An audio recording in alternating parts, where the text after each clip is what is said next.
Bueno, vamos con una partida excepcional. Yo creo que es de las mejores partidas que le vi a Faustino, si bien es comparar entre una excelente con una extraordinaria. Esta partida que juega con blancas con la mía en la segunda ronda de Tata Steel, del segundo Tata Steel al cual Faustino es invitado. Es muy importante destacar lo siguiente, ¿no? Que Faustino estaba en busca de su norma definitiva de Gran Maestro y que este torneo, si bien estaba programado, ya no tenía validez porque a partir del 2021 la FIDE decide cambiar las reglas y exigir que para tenerlas, para que sean válidas las normas de Gran Maestro, había que hacer una de las normas en un torneo abierto, cuando en realidad es muy difícil hacerlas en este escenario hoy, en torneos abiertos, las normas teniendo en cuenta de que un ajedrecista que no tiene tanto ranking te puede bajar mucho el promedio y entonces ya no alcanzas a juntar el promedio general de lo necesario para la norma de gran maestro. Entonces, no es lo mismo en un torneo al azar que en un torneo cerrado. Históricamente se hicieron en torneos cerrados, pero esto de hacer los torneos cerrados permite la especulación y el récord anterior, o sea, el récord actual, pero anterior al DMI, ¿no? El récord que rompe Faustino de título DMI es justamente el DMI más joven de la historia, es Misra, que es de nacionalidad estadounidense, de origen indio. Y este joven gran maestro, también niño prodigio, actualmente tiene 17 años, él logra batir el récord mundial de siendo el gran maestro, maestro internacional más joven de la historia. Faustino rompe ese récord y venía rompiendo todos los récords habidos y por haber a nivel nacional, a nivel continental, a nivel mundial, y solo le faltaba, el único récord que le faltaba era el de ser gran maestro. Mirra logra la norma en 3 torneos cerrados, pero fueron en los más meses de mayo, abril, mayo y junio, todos muy seguidos y todos torneos cerrados, dos en el mismo lugar. Entonces eso suscitó sospechas y a pesar de que, bueno, no sé, obviamente no se observaron los torneos, pero sí levantó algunas sospechas eso, por eso la FIDE cambia las reglas. Esas reglas perjudican directamente a Faustino y todas las generaciones posteriores. Yo creo que ya no se van a poder romper los récords porque es muy difícil, como les comentaba, lograr estos torneos. Pero además, para un contexto de un ajedrecista como Faustino Oro de Latinoamérica, tener que haber tomado decisiones drásticas como irse a vivir a Europa para estar con la élite mundial, todavía se hace mucho más inaccesible. O sea, podés tener el talento, pero si no están dadas las circunstancias es muy difícil. Esta partida que vamos a ver se juega en el Tate Steel en la segunda ronda. La mía era el rankeado número 2 y interesante la apertura. Faustino juega la apertura inglesa. Faustino normalmente juega peón rey, ¿no? Pero aquí juega la inglesa. ¿Por qué? Porque prepara, obviamente, algo estratégico, pero su rival, y aparte lo sorprende, su rival es un mega teórico. Entonces Faustino sorprende con la inglesa y su rival le respeta la preparación inglesa, es la siciliana con colores invertidos, así que está jugando una siciliana, eligió jugar con negras, podemos decir una línea activa, está jugando una siciliana y con tiempo de más y ahora confía en que su rival salga al ataque. Y su rival con F5 está planteando un esquema de peones de la defensa holandesa. Ahora el negro queda muy activo, avanzando, ganando, es como muy avasallador, es ese como exceso de confianza, ¿no? Pero va dejando debilidades en el camino que van a ser explotadas de una manera brillante por Faustino. Bueno, acá nos detenemos, padre. Un momento, ese caballo G1 es un retroceso para ir por más. Generalmente el caballo para atrás cuando se repliega es una manera de ceder espacios, ¿no? Pero en este caso es una maniobra, el caballo va a permanecer, a dar una vuelta y llegar a F4 en algún momento, y ese caballo va a ser clave en esta partida. Las negras también, como es una posición cerrada, deciden hacer estas maniobras de caballo para molestar el alfil de casillas negras de las blancas, que tiene que permanecer por un tiempito dentro de la cadena de peones, pero con ganancia de tiempo. Fíjense, la maniobra alfil F4, alfil D2, no es pérdida de tiempo, es ganancia, porque el caballo en H5 no está bien colocado y cuando hagamos C3 lo vamos a atacar. Entonces ese caballo tiene que retroceder o en lugar de sacar el alfil por E7, tiene que sacarlo por G7, que es lo que va a pasar. Seguimos. Es muy importante ver que en el retroceso las blancas van haciendo el desarrollo, retroceden pero desarrollan y avanzan. Es un paso lento, no la partida.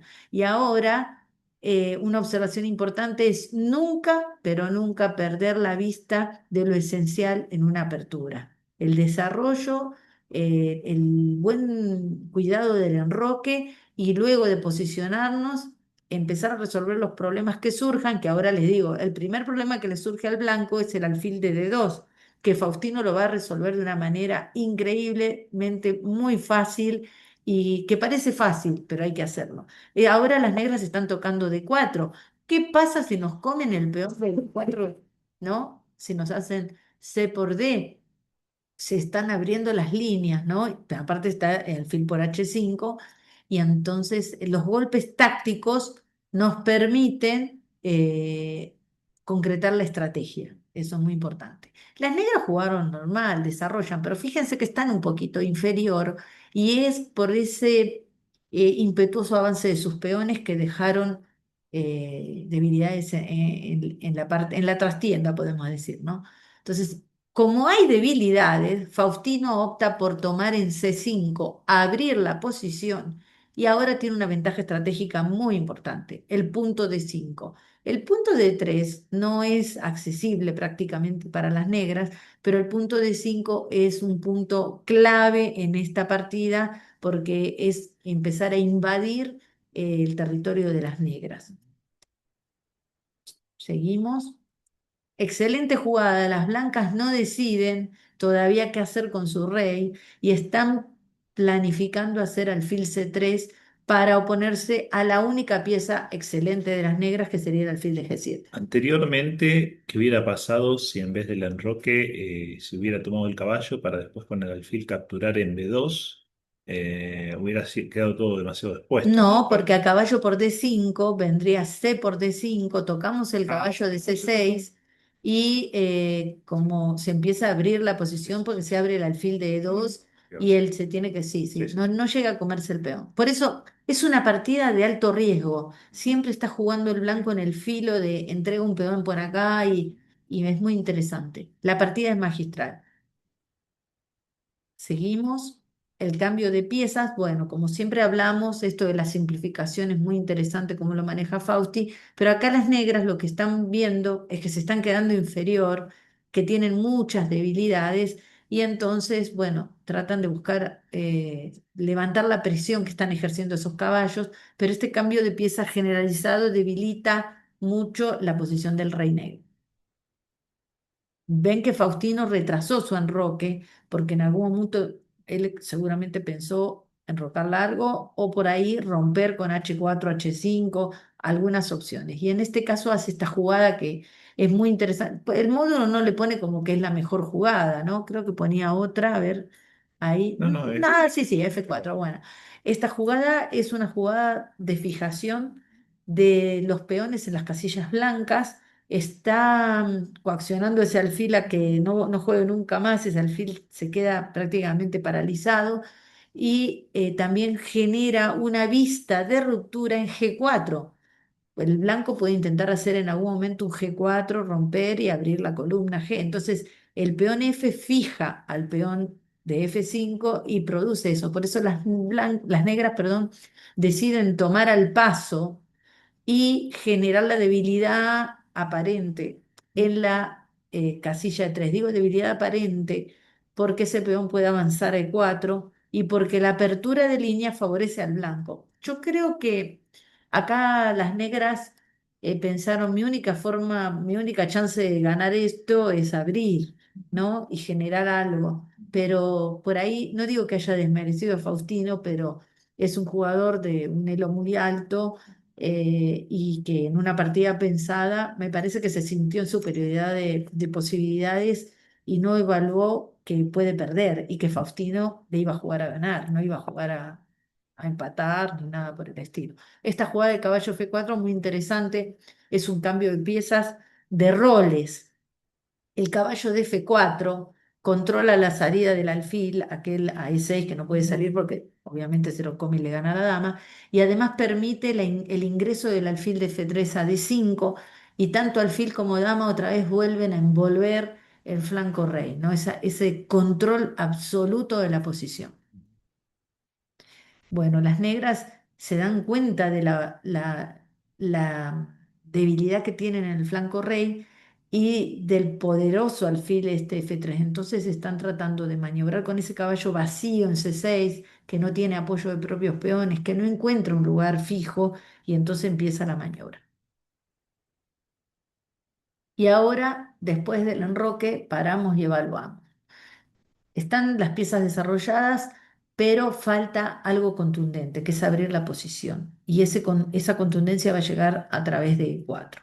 Mientras tanto, las negras tienen que tratar de reagruparse y conectar sus torres, que es lo que no van a lograr.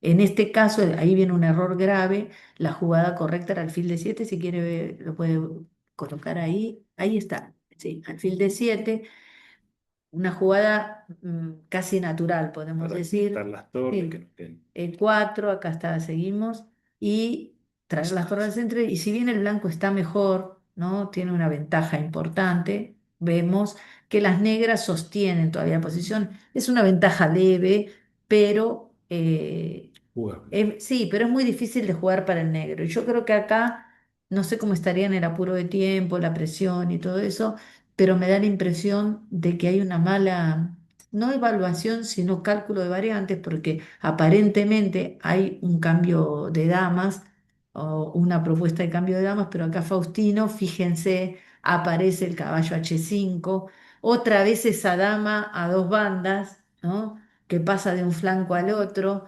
mirando a la torre de Está B8, desconectado. y ese golpecito táctico genera ahora una situación compleja, ¿no? Alfil de 7, rey H1. Ahí esa jugada es muy importante hacerla Y si porque no, se podría venir el jaque, ¿no? De la dama. sí, los jaques, pero siempre son esas tomas de Preventiva, sí. precaución, ¿no? Que Faustino suele hacer y que le dice, bueno, ahora te toca jugar a vos, ¿no? Porque sí, jaque y caballo de 3 podía aparecer. El H3 y ahora el caballo queda muy mal ubicado y acá viene esta jugada otra vez brillante de Faustino, no le da tregua, no puede comer el peón porque aparece caballo por G6, la dama colgada y ya las negras están al borde de la derrota, ¿no? El avance triunfal del peón y ahora, bueno, en esta posición vemos cómo el error anterior fue castigado de una manera tal que las torres que no pudieron, no optaron por salir por ese desarrollo y esa conexión entre sí, se produce este castigo, ¿no? A veces como cuando cometemos un error y decimos, bueno, no nos hacemos cargo, ¿no? Hay que hacerse cargo de esta posición porque justamente estamos pagando eso de no haber acertado la jugada. Y fíjense cómo el alfil en colaboración con los peones se potencia, porque no es que los peones anulan al alfil. El alfil potencia la fuerza de los peones invadiendo el campo contrario. Y el caballo de F4 que les dije hoy que observaran, pieza clave en el control absoluto de la posición. Y ahora está siempre la amenaza de del jaque descubierto, ¿no? A futuro, digo, siempre con avanzando el peón. Exactamente, siempre está el jaque descubierto, esta jugada interesante de centralización máxima de la dama y ahora viene la maniobra final. A veces llegamos a posiciones donde estamos ganados y no sabemos cómo ganar. Y acá Faustino se toma el tiempo, ¿no? Para maniobrar con la torre por la tercera y también para doblar torres. y obligando a las negras a este avance que están casi zugzwang, casi no tienen jugadas posibles. Y este avance de los peones limitan completamente el alfil, el caballo y sigue generando debilidades de color negro, ¿no? Entonces ahora Faustino se va a adueñar de lo más importante que es la columna. Por algún lado tenemos que irrumpir. Entonces ahora él se da cuenta que ya tiene control total de la partida y va a doblar sus torres en la columna para entrar Ujú. finalmente por ahí.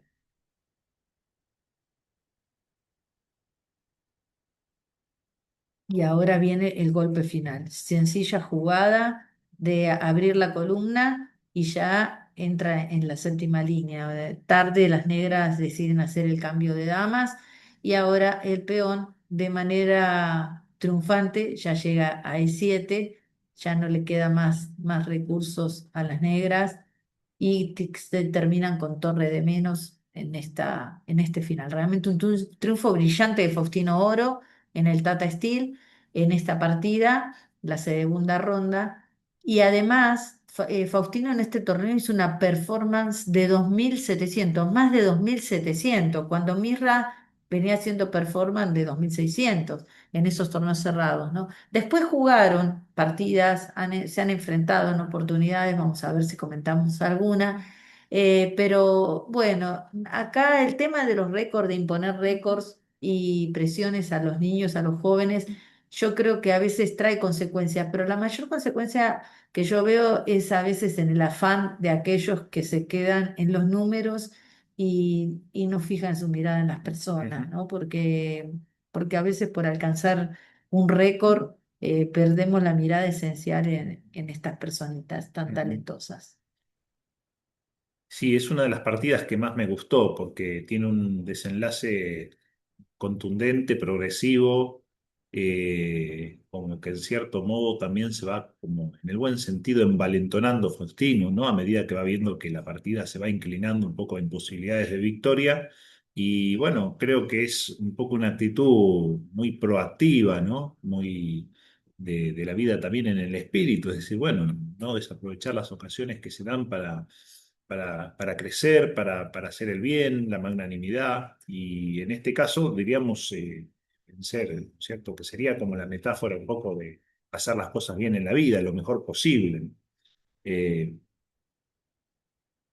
Bien, parece que es una partida que va mostrando también esa búsqueda paciente, del camino más adecuado que se asocia tanto a lo que es el discernimiento espiritual también, ¿no? A veces y tenemos intuiciones de fondo, pero nos cuesta un poco ver el modo concreto, ¿no? Que es el fundamento también del discernimiento práctico, ¿no? El discernimiento práctico nos tiene que llevar también a toma de decisiones concretas y a optar por algunos caminos que, bueno, pueden ser a veces, digamos, discutidos o podrían haber otras posibilidades. Hay que tomar una decisión finalmente, hay que elegir algo. Una de las opciones son siempre prudencialmente opinables las decisiones, pero bueno, con un fundamento sólido, organizado y con un cierto control del juego, ¿no es cierto? Que sería como un cierto control del propio centro espiritual, se avanza.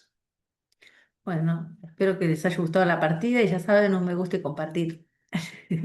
Y nos vemos en el próximo, que vamos a seguir incursionando en esta aventura de Faustino tan, tan hermosa.